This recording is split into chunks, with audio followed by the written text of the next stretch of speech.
When I sat down to plan out this video, I had a lot of different directions that I pondered. I love drawing dragons. They're one of the most exciting things that I have ever discovered in my artistic pursuits, right alongside robots and eldritch horrors. But dragons are fairly complicated, or at least we make them fairly complicated. I don't know that they need to be. And as I pondered, I decided to go with something a little bit simpler than some of the other dragons that I enjoy investing time in. This dragon is going to be fairly stereotypical.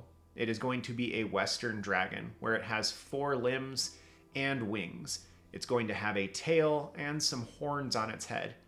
I decided that this route would be a good place to start things, and I will continue to explore more complicated variants as we move forward. In addition, this dragon is going to be done as a pencil sketch, followed by an ink drawing, and then a fully textured rendition. What you're watching in the background right now is the simple beginning portions of the sketch. At this point, I'm primarily contemplating the shapes of the individual components. The head shape is a very important one. You can work with basically any head shape, and it can be very entertaining and fun to try to play around with different shapes and make them function as a head. The neck can also be extremely long and maneuverable, or it can be very short and stocky depending on the creature you're going with. I've gone with something a little bit more stereotypical and a little snake-like here. As for the torso, you'll notice that I built it pretty skinny. In general, if this was going to be a muscular beast, that chest and shoulder region would be far larger. And if it was going to be something that needed to spend a lot of time on its haunches, I would make sure that its pelvic region was far larger.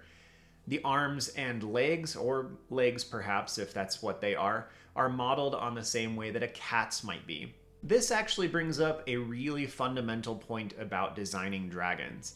In general, we think of them as being reptiles, maybe descended from dinosaurs or simply flying lizards. But you can base them off of any animal you decide. They are, after all, mythological. People frequently use things like cats and dogs as the basis for how they move. If you think about How to Train Your Dragon, most of the dragons in that franchise are modeled off of cats and how cats function. Horses also give a really lovely analog, especially if you have dragons that are going to be ridden. The way that they move, the way that they bear a rider or shake their heads back and forth. These kinds of traits can easily be brought into your mythological creature. If this is something that you're sliding into for the first time, I would highly recommend that you find some dragons that you like and work from them. Try to figure out the way that the joints work. Try to figure out the kind of head shapes that you enjoy. There's nothing wrong with copying. In fact, copying can often let you zoom in on how a particular artist solves problems, and that is a fantastic tool. I'm starting now to go back on a secondary pass of the sketch. This is something else that I wanted to include here. In fact, a lot of my drawings on this channel, I will simply start at the phase where they're ready to ink. You don't often see all of this. So this is my secondary pass. I'm trying to figure out more subtle details. Where are the eyes? How are the nostrils going to function? Where are the talons, the claws, the end of the tail, or the teeth going to be? My first sketch was very light. This one is a little bit darker. I'm slowly trying to make sure that these details are where I want them to be, so when I start to go in with my line art, I know what I'm doing. This is essentially just eliminating decisions that I have to make later.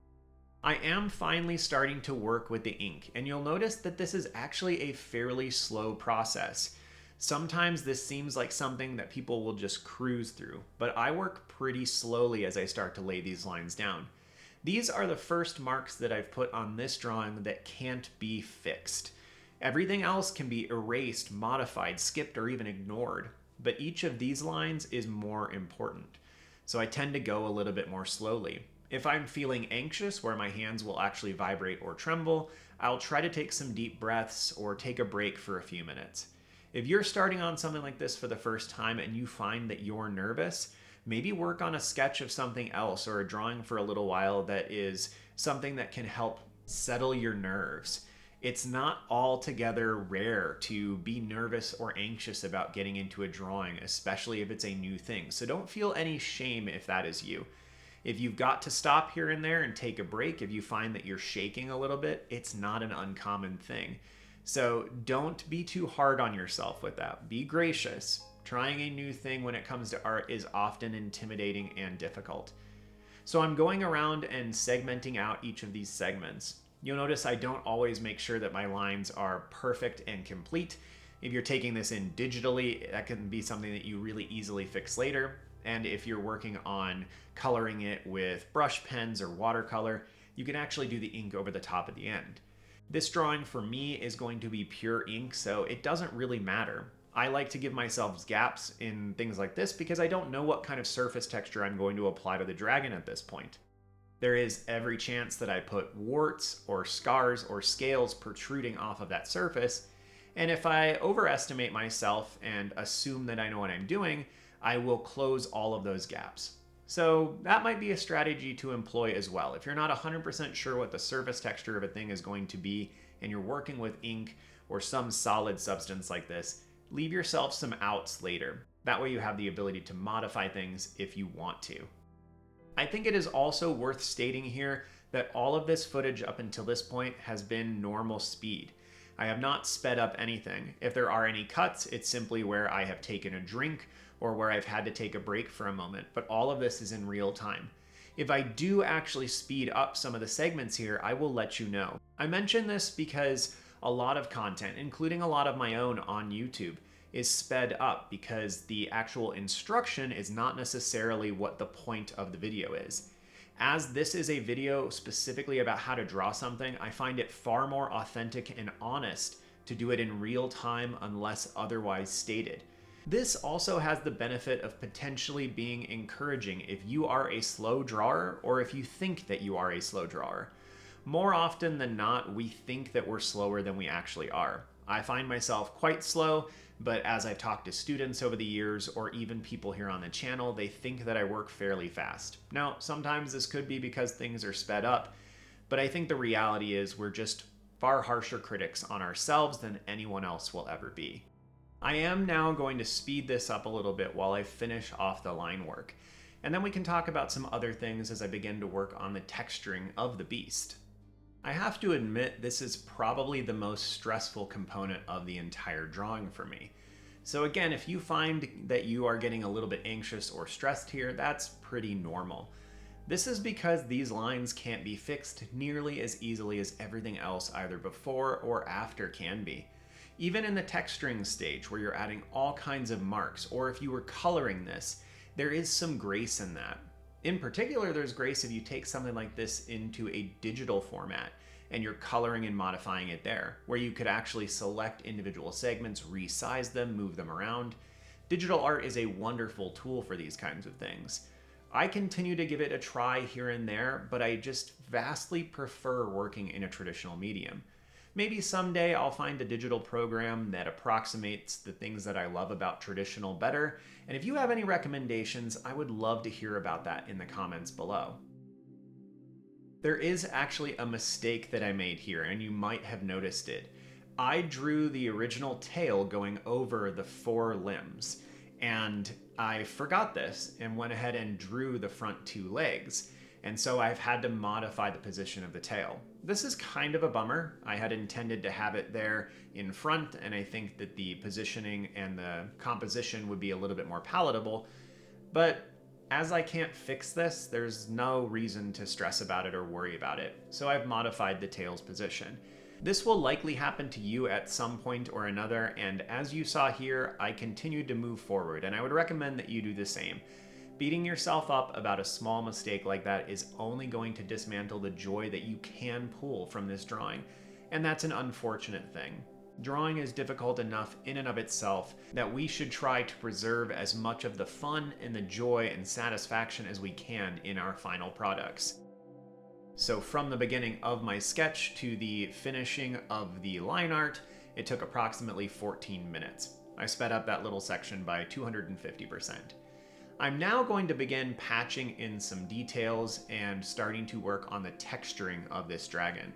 This is probably not going to be what everyone decides to do with their dragons, and that's totally fine. Obviously, there's a lot of really cool ways to draw dragons. And as I've mentioned over the course of this video so far, it would be really reasonable at this point to take a photo or to scan it and then to work on it with a different medium. This would be really fun to take digitally and to begin coloring and texturing and working on all these really fun things.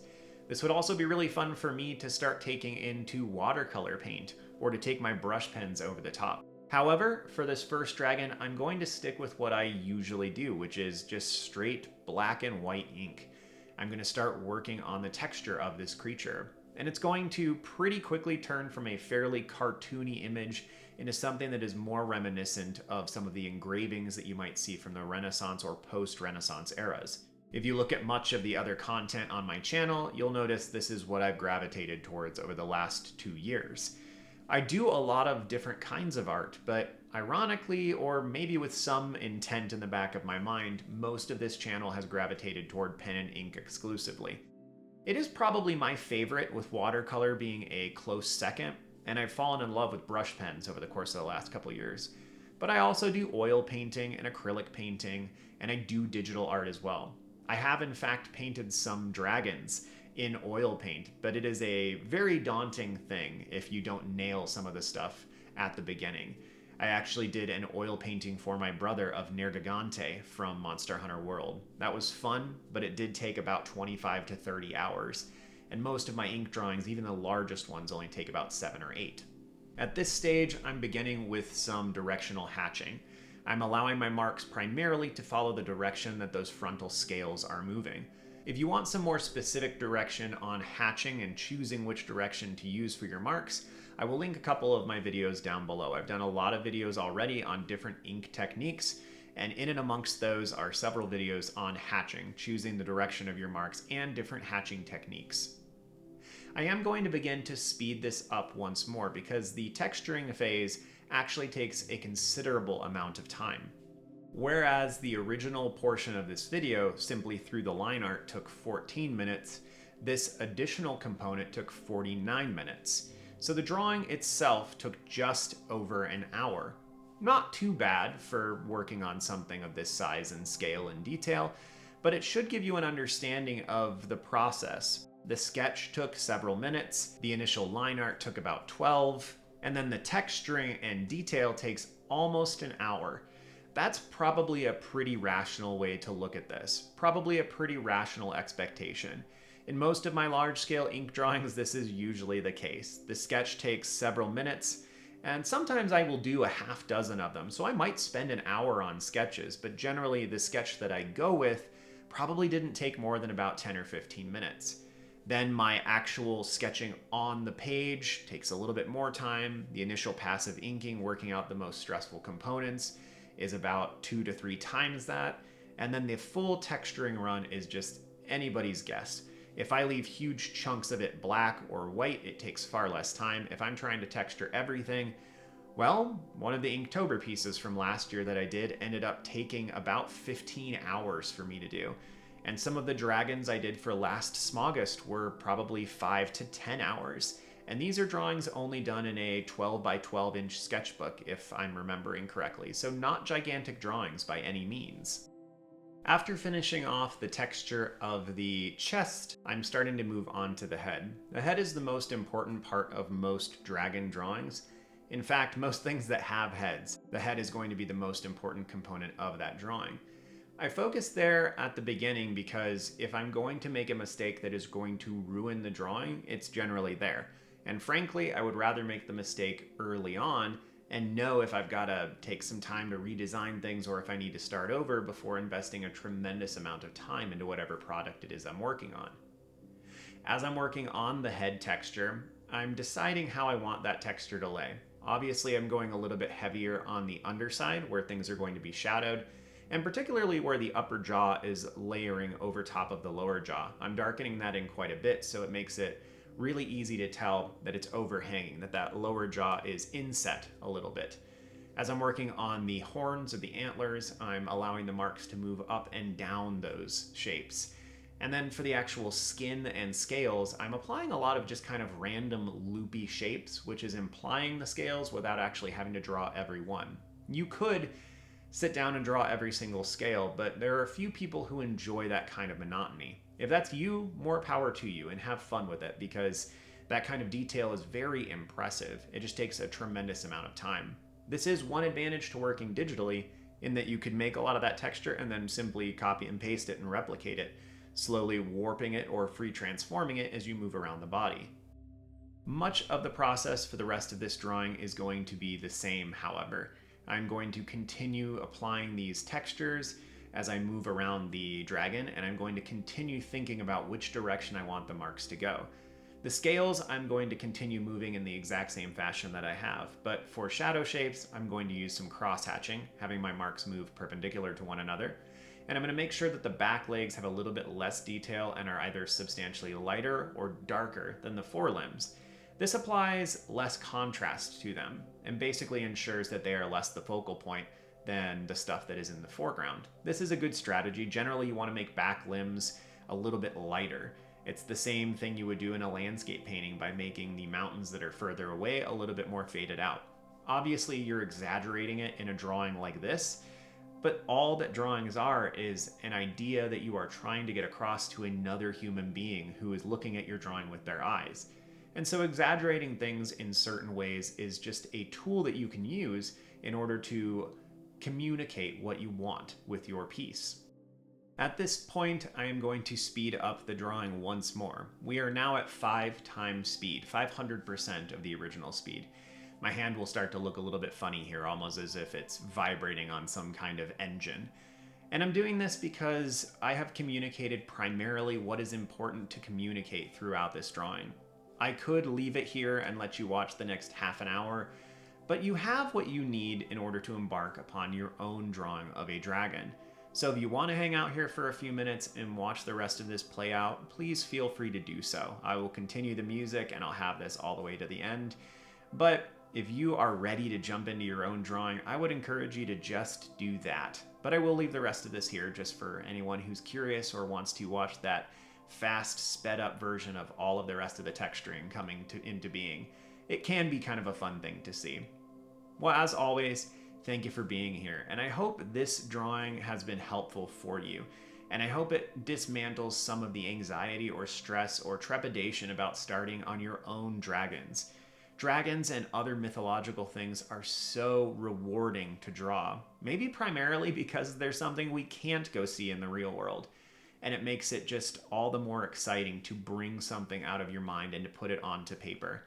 It's going to take a little while. You're going to have to draw a few dragons, probably copy some that you really enjoy, and look at the anatomy of real-life animals before you're going to move on to something that you're probably really happy with. That's okay. Just prepare yourself for that amount of time and give yourself some grace as you move through the process. And also, please let me know in the comments below which parts of this were most beneficial to you, which parts didn't make sense, and what you would like to see in the future. I'm not going to take offense at any of those comments. They just point me in the right direction, so as a teacher, I can make sure that I'm honing in on what any of you are looking for. That's really what all of this is about. Well, have a good one, y'all. See you soon, and go draw some dragons.